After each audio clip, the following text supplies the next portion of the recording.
안녕하세요. 배재한입니다. 최근 국세청에서 보도자료가 하나 나왔는데 꽤 도움이 될 것 같아서 전문을 올려드리도록 하겠습니다. 고가 아파트 취득자, 고액 전세입자 등 224명 자금 출처조사 착수했다는 내용입니다. 고강도 세무조사를 한다. 이러한 부류는 세무조사 대상이 된다. 이런 내용이기 때문에 참고를 하시면 되겠습니다. 자, 생산부서는 자산과세국 부동산 납세가 배포일자는 2019년 11월 12일 보도 일시 이렇게 해가지고 나오죠. 기자들에게 나오는 보도자료들 내용도 충분히 찾아볼 수 있을 겁니다. 빠르게 읽어드릴 테니까 필요하신 분들은 화면을 캡처해서 사용을 하시면 되겠습니다. 착수 배경, 서울 및 지방 일부 지역의 고가주택 거래가 늘어나면서 정당하게 세금을 신고 납부하고 있는지에 대한 검증의 필요성이 증가하고 있습니다. 자, 착수 배경입니다. 조사 대상, 이에 국세청은 해당 지역의 고가 아파트, 주거용 오피스텔 취득자와 고액 전세입자 등 자금 출처가 불분명한 탈세 혐의자 224명에 대하여 동시 세무조사에 착수하였으며 조사 대상자는 어떻게 선정했다 나옵니다. 특히 경제적 능력이 부족한 30대 이하가 부모 등으로부터 증여재산 공제 한도액 5천만 원을 크게 초과하여 자금을 증여받고 이를 신고하지 않은 혐의가 다수 포착되었으며 조사 과정에서 금융조사 등을 통해 대상자 본인의 자금 원천뿐만 아니라 부모 등 친인척 간 자금 흐름과 사업자금 유용 여부까지 추적하고 차입금에 대한 사후관리도 철저히 하겠습니다. 이렇게 나와 있고요. 향후 계획은 앞으로도 지속적인 검증을 실시하고 현재 진행 중인 관계기관 합동조사 후 탈세 의심 자료가 통보되면 면밀히 점검할 계획이므로 성실한 납세 의무 이행을 당부드립니다. 이렇게 나와 있죠. 자, 세부적으로 들어갑니다. 1. 세무조사 착수 배경. 최근에 부동산 가격이 많이 올랐잖아요. 그래서 증여 거래가 지속적으로 증가하고 있는 가운데 대다수는 성실하게 세금을 신고 납부하고 있으나 일부에서는 아직도 편법 증여 혐의가 나타나고 있으며 여기서 지금 한국감정원의 자료가 나옵니다. 2018년도 기준에 총 42만 6,440건, 그 중에서 주택, 아파트겠죠. 전년 대비 증가율이 25.2%, 건수는 11만 1,863건 이렇게 나왔습니다. 고가 아파트 거래가 증가하면서 부의 편법 이전을 시도하는 사례가 다수 포착되었습니다. 이래서 세무조사를 하겠다라는 얘기입니다. 자, 세금을 정당하게 납부하지 않고 자산을 편법적으로 대물림하는 것은 납세 의무를 성실히 이행하는 많은 국민들에게 상실감을 주게 되어 엄정하게 대응할 필요가 있습니다. 이래서 세무조사를 합니다. 자, 어떤 경우에 이제 했는지 자료를 한번 보겠습니다. 국세청 은 뚜렷한 자금원이 없으면서 고가 아파트, 주거용 고가 오피스텔을 취득하였거나 고급 주택에 거주하는 고액 전세입자에 대한 자금 흐름 분석을 완료하고 부동산 거래를 통한 변칙적인 탈세 행위 근절과 공평 과세 실천을 위해 동시 세무조사에 착수하게 되었습니다. 나왔죠? 자, 2. 그간의 추진 경과가 조사 성과 나옵니다. 조사 성과 보면은 핵심적인 거 보여드릴게요. 2017년 8월 9일부터 착수했습니다. 지금 현재 2018년 11월 28일까지 이렇게 한 결과로 나오는 걸 보면은 편법 증여 및 양도소득세 탈루 혐의에 대해 7차례에 걸쳐 2228명을 조사하여 4398억 원을 추징하였다. 세무조사를 통해서 4398억 원을 추징했다. 이렇게 결과가 나옵니다. 아울러 분양권 불법 전매, 업다운 계약서, 부동산 거래 질서를 어지럽히는 위법 행위에 대해서도 지자체와 협조하여 탈루 세액을 추징하는 등 엄정하게 대응하고 있습니다. 주요 탈루 사례 여기 보시면은 핵심적으로 요약을 해놨습니다. 요렇게 하는 경우에는 세무조사를 받게 된다라는 내용이니까 참고를 하시기 바랍니다. 세무조사 주요 추징 사례 1. 부친으로부터 현금을 증여받아 고가 부동산을 취득했다. 신고 소득이 많지 않은 30대. B는 고액 재산가인 부친 A로부터 현금을 편법 증여받아 고가 부동산을 매입하고 고아 생활을 하면서 증여세 무신고하였다. 자, 이게 1번 사례고요. 2번, 배우자로서 현금을 증여받아 고가 아파트를 취득했다. 외조모, 외할머니 명의의 계좌를 통한 우회증여로 고가 부동산 취득. 사례 4, 미취학 아동이 직계존속으로부터 편법 증여받고 부동산을 취득하였다. 사례 5. 부친이 대표이사인 회사로부터 가공급여를 받아 부동산을 취득하였다. 사례 6. 상가 건물을 자녀에게 증여하면서 승계한 임대보증금 양도세를 누락했다. 요거는 뒷부분에 가면 사례가 그림으로 자세하게 나오니까 그때 설명을 한번 해드리도록 하겠습니다. 자, 검증 대상자 선정. 과학적인 방법을 썼습니다. 고도화 정교화된 NTIS의 국토교통부의 자금 조달 계획서, 금융정보분석원 정보 등 과세 인프라를 활용하여 대상자를 선정하였습니다. PCI 분석을 통해 현금 흐름을 입체적으로 분석하여 그 결과 연소자가 부모 등으로부터 현금을 편법 증여받거나 사업소득 탈루 또는 사업체 자금을 유용하여 부동산을 취득한 혐의가 있는 자를 검증 대상자로 선정하였습니다. 요 그림 내용을 보시면은 알 수 있습니다. 대법원에서 부동산 등기 자료를 받고 국토교통부에서 부동산 실거래 신고 자료를 받아서 국세청에서 자금 출처 부족 혐의를 검증해서 조사 대상자를 선정했습니다. 자, 이렇게 보시면 되고요. 여기에 보시면은 국토부 실거래가 공개 시스템에서 본 건데 최근에 서울 아파트 가격이 상승을 했어요. 여기 비율을 보시는데 빨간색 보면은 9억 원 초과가 28.7% 정도가 된대요. 고가 아파트가 지금 아파트 값이 상승을 하면서 올라간대요. 어떤 루머에는 지금 홍콩 사태가 굉장히 지금 막 힘들어지잖아요. 그래 탈출 러시가 일어나는데 그 중에서 덕을 보고 있는 나라가 싱가포르, 한국, 일본이래요. 한국의 강남에 아파트를 사서 지금 참 비이상적으로 오른다 이렇게 하는 이야기도 있는데 그것도 뭐 루머가 있는데 누가 뭐 그런 한두 개를 샀으니까 그런 루머가 도는 것이지 않겠습니까? 자, 요 밑에 내용 이어서 보겠습니다. 여기 보시면은 19년도 1월에서 9월 서울 지역 아파트 연령대별 매입 비중 나와 있습니다. 까맣게 된 게 이게 핵심 부분이죠. 30대가 건수로는 1876건, 비중은 28.3%, 이렇게 최고 많습니다. 40대도 이렇게 보이죠. 1744, 28% 있는데 40대는 그나마 경제활동을 한 기간이 있잖아요. 근데 30대는 거의 대학을 졸업하고 사회초년생이거든요. 많은 돈을 모으지 못하는데 고가의 아파트를 사거나 고가의 전세를 사면은 의심 대상이 된다는 거죠. 그게 포인트입니다. 집중적으로 검증을 실시하게 되었답니다. 30대 이하. 밑에 볼게요. 부모 등 직계 존속이 자녀에게 정의한 금액이 10년간 정여재산 공제한도 5천만 원을 초과하면 정여세를 신고 납부해야 함에도 이를 이행하지 않는 혐의가 다수 포함되었습니다. 이 내용을 한번 읽어보시기 바랍니다. 정여세를 안 내고 사서 걸렸다. 그래서 세무조사를 당했다. 이 내용입니다. 그 다음에 또 특이한 게 고액 전세입자. 최근 고액 전세입자가 급격히 늘어나면서 전세금을 정여받는 등 탈루의 현상이 증가하고 있고 전세금이 향후에 고가주택을 취득하는 자금 원천으로 사용될 가능성이 높은 만큼 지속적인 검증을 실시하고 있습니다.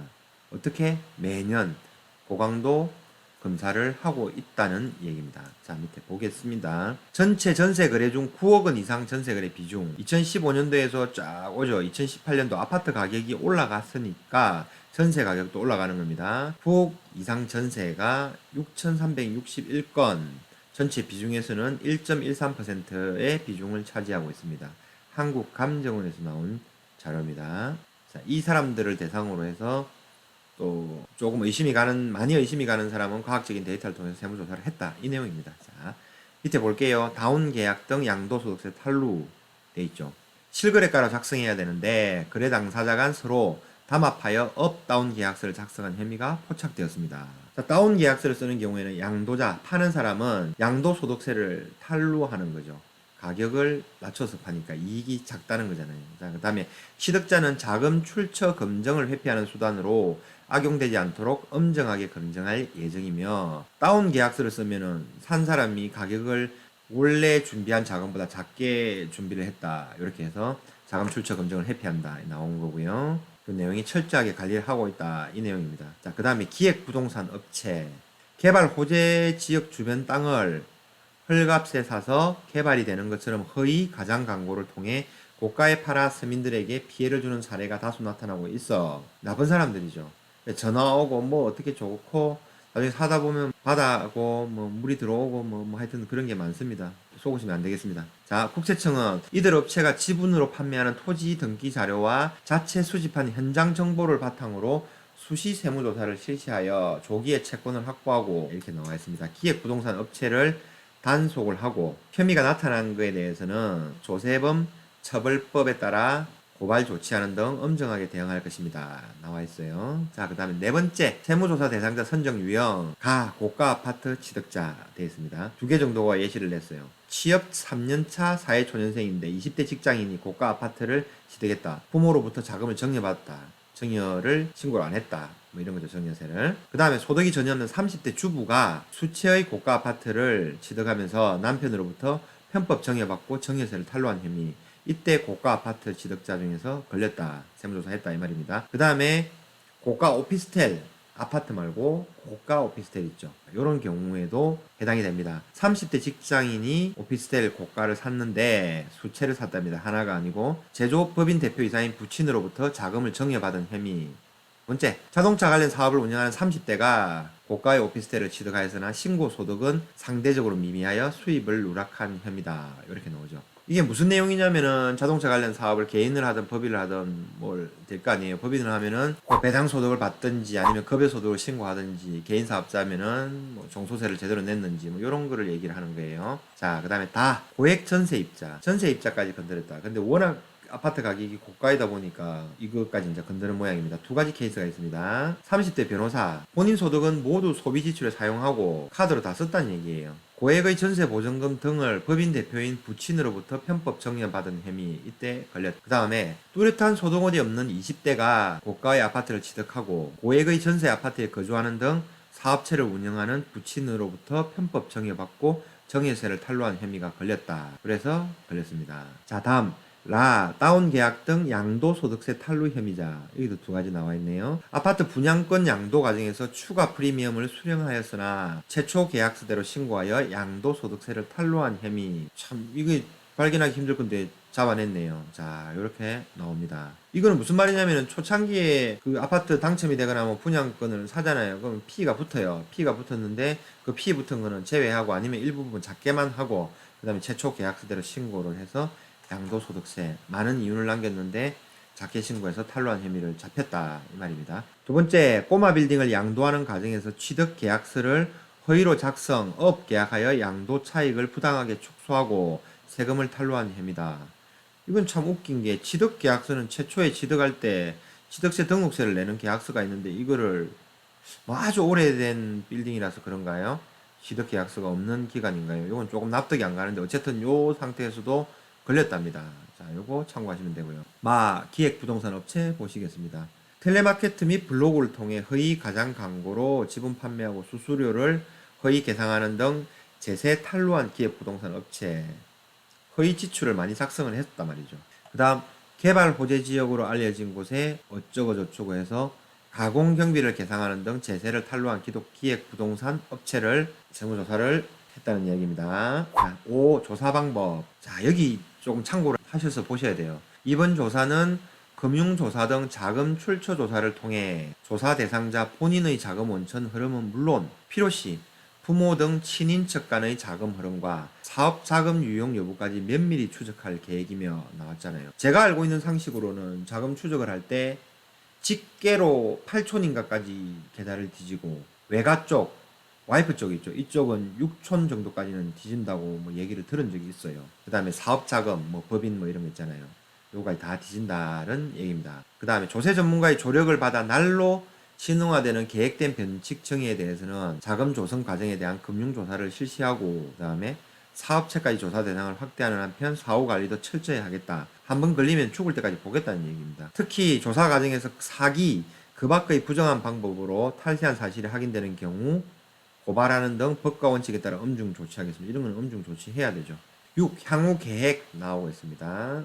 향후 계획도 뭐 검증을 더욱 강화하겠다. 엄청나게 더 색안경을 끼고 정밀하게 고도화된 시스템을 활용해서 탈루가 있는지 세무조사를 철저히 하겠다 이야기입니다. 네. 요거는 보시면 되겠습니다. 주요 의심 사례 예시. 자기 자금 없이 22억, 25억 아파트의 구입. 미성년자가 자기 자금 6억, 임대 보증금 5억으로 약 11억 아파트 취득. 야, 이거는 제가 생각해도 좀 과한 것 같아요.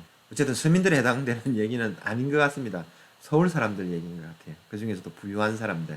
자, 다음 보겠습니다. 여기 내용인데 최근 보유세 부담과 양도소득세 중과세를 피하기 위해 자녀 등에 대한 주택 정여가 급증함에 따라 부담부 정여를 통한 조세 회피, 정여 가액 축소를 통한 정여세 탈루 등에 대해서도 지속적으로 점검을 할 예정이다. 이게 자세한 설명이 있어요. 부담부 정여가 뭐냐면은 만약에 아버지가 돌아가시기 전에 상속을 하는데 대출을 받아놨잖아요. 그 대출까지 같이 끼고 승계를 한다. 이렇게 생각을 하시면 돼요. 근데 그 대출 부분에 대해서는 실제로는 나중에 양도소득세를 신고를 해야 되거든요. 근데 정여세는 해당이 안 되죠. 그 부분은. 근데 양도소득세를 신고하지 않아서 무신고해서 걸렸어요. 그래서 조세회피를 하다가 걸려서 추징을 당했다.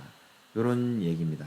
그 다음에 정려재산가액 저가신고. 아파트 정려재산가액 평가시 유사매매 사례 가액 비슷한 금액 있죠. 실거래가. 있음에도 공시가격으로 평가하여 정여세를 과소 신고하는 사례. 예전에는 공시가격으로 전부 신고를 하고 세금을 내고 이랬는데 요즘에는 공시가격으로 하면 또 큰일 나는가 봐요. 실거래가로 신고를 해야 되는가 봅니다. 주의 깊게 보셔야 됩니다. 또한 다각적으로 분석하고 부동산, 주식, 예금 등 고액 자산을 보유한 연소자 등에 대해서는 금정 범위를 확대하여 탈세 여부를 지속적으로 검증해 나갈 계획이며 납세자 여러분의 성실한 납세 의무 이행을 당부드립니다. 자, 이렇게 하고 나오네요. 부침 세무조사 주요 추징 사례 이렇게 나옵니다. 이제 지루하셨죠? 그림까지 보면은 쉬울 거예요.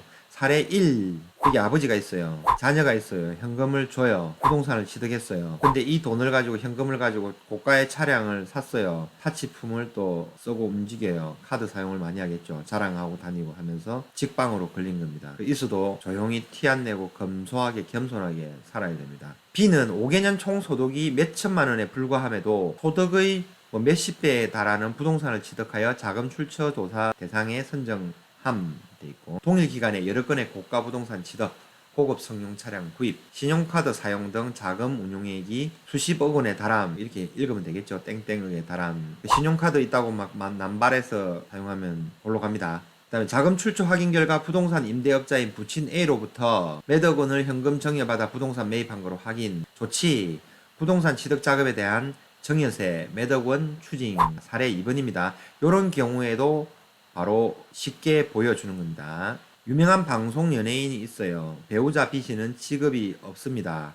현금을 정의해서 고가주택을 공동으로 사는 경우 정여세를 탈루했다 해가지고 걸려서 부동산 취득 자금에 대한 정여세 몇억 원 추징 이렇게 됩니다. 그러니까 이거는 보통의 사람들이 있죠. 그리고 안에 배우자가 있고 공동으로 고가주택을 취득하는 경우가 있죠. 공동 명의로 해서 이런 경우에도 꼼꼼하게 회계사, 세무사들과 상담을 해서 해야 된다 이 말입니다. 자, 세 번째 사례 보겠습니다. 자, 여기 A의 자녀 B가 있습니다.